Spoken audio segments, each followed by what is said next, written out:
Dünýä ýollar bilen torlanan ägirt uly şähere meňdiýär. Milyonlarça ýollar ýodalar. Ne ýoldan soňy bar, ne öňü. Şo bir-birine tepleşip gidip otyrlar. Gözüňe getir, arkaňam ýol, öňüm, sagyňam ýol, soluňam. Bu ýollarda adaşmalyk, dogrusyny tapmak bir özüňe başarjak zada meňdäni.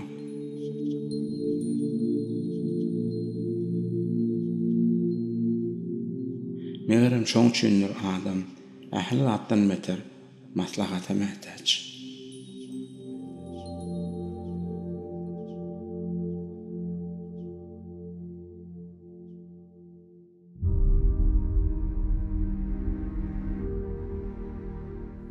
Öňler bir işi bitirmejek bolsaň maslahatlaşmaly diýädim. Sebäbi birine plan zat edäsem diýdiň derrew tertipler tapyp başlaýar. Ay, ýalňyş aýmasaň, gowy iş bolsa-da başgalarym sençi akly bara, şolar ederdi diýen ýaly gepler eşdäjek maslahatlarym bolýar. Senim dogrudanam ýalňyş ýan bolaýmaýyn diýip ýaýlanyp başlaýan. Magtymguly bir goşgusynda ýalňyşmasam endişeli iş bitirmez meydanyna däli bolmasa diýär. Däli bolmasa diýilligi aklyny dinleme diýilen ýaly eşdilýär. Ünsverseňiz akylly adamlar bir iş etjek bolsalar gaty çekinjeň bolýarlar. Akylly adamlar menden öýkülemesin ýöne sag-sagynýança däli ogluny iki ýörer diýip ýöne ýere aýdylanýarlar. Endişeli iş bitirmeýän bolsa onu 7 ölçäp bir kez ýa-da maslahatly biçilen don gysga bolmaz diýilýär. Muňa näme düşünmeli? Ya nakyllardanam göwnüňe ýarany özüňe bähwitlisini saýlap bermelmika? Gürüňiň başyna kän maslahaty halamaýanymy aýdypdym. Sebäbi şu wagtçenli eden gowy işlerimiň arasynda şeýsen ýalňyş aýma diýilen maslahaty dinlemän, hany görübererse diýip edenlerim kän. Beýdiýse men bir işi etjek bolsaňyz maslahatlaşmany edin diýdigim däl. İsteseň, islemeseň hem uly işlerde hökman maslahatlaşýan. Sebäbi maslahatlaşmasaň howply, ýalňyşýan soňony asla düzedip bilmediligiň mümkin. Onda aralyk bir ýol saýlamalymka. Käte maslahatlaşma. Owamyzda bir meşhur bir anekdot bar. Biri sygyryny öldürjek bolýar. Dolowaga diýip bir ýaşla, sen kän ýyl sygyr bakan adam, gel bilip bilsene şu sığırım boğaz mı ya gısır mı diye. Duluvağada sığırın bir eylesine geçe, bir beylesine geçe, qaşlarını çıtıp ünsülen sinlap başlaya. Sığırı yesem on hareketlerini sıptırman ağzını açıp seyredip dur. Ahiri esli vaattan son duluvağı yüzüne ütkötmen.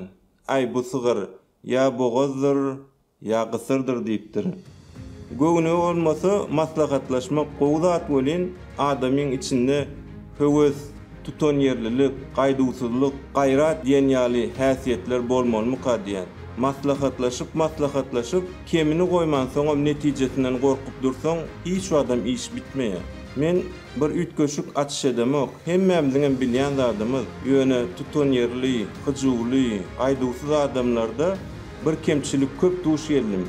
Beýle adamlar köplençiliğe öz akyllaryna dayanýarlar. Hiç kimiň ýanyndan etsem pessem diýmeýärler. Etjegini içinde diýseme edip dogry bolana golin, eger maslahatlaşasa biriniň ýanyna ýa-da agzaýsa şo meseleni, şo iş bitmejek ýaly görýärler. Maslahat meselesinde kimden maslahat soramaly, kimden soramaly? Şo hakda ilki gowy pikirlenmeli diýen. Etjek işiňe başlamakan öň şol işi eden adamlardan maslahat sorulsa gowy. Üstesine de şol adamın hakykatdanam sana kömek edesi gelýärmi, gelenokmy şonu bilmelimi diýen. Kakam gurrun berýär, atam bilmeýän zadyňyzy maslahat bermäň diýip köp aýdýar eken. Adam diýilen köplenç maslahat bermän gowy görýär, bilse de bilmese de bir zatlar aýdyp galýar. Bilemok diýmän gaty kyn görýär. Bilmediligi aýyp hasaplaýar. Dogry, näçe köp bilseň belki gowuduram, ýöne hemme zady bilmek maslahat berip biljek derejede baş çykarmak mümkin näl.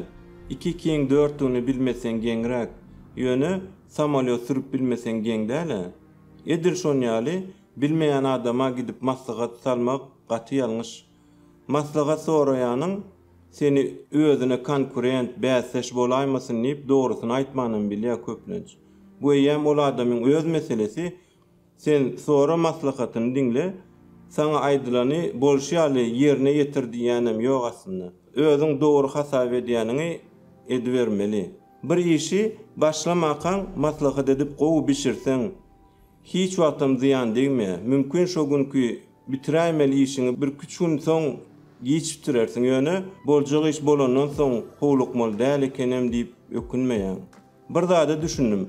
Maslahat soran adamyň gowy maslahat berende de, ters maslahat berende de öz pikirleri bilen sen etsem diýen işiňi daşyna kere berýän ýaly maksadyňdan sen daşlaşdyrýar. Şoň üçin maslahatlaşan wagtyň şu etjek bolýan işiňden, maksadyňdan daşlaşmaly, ony mydama ýadyňda saklamaly.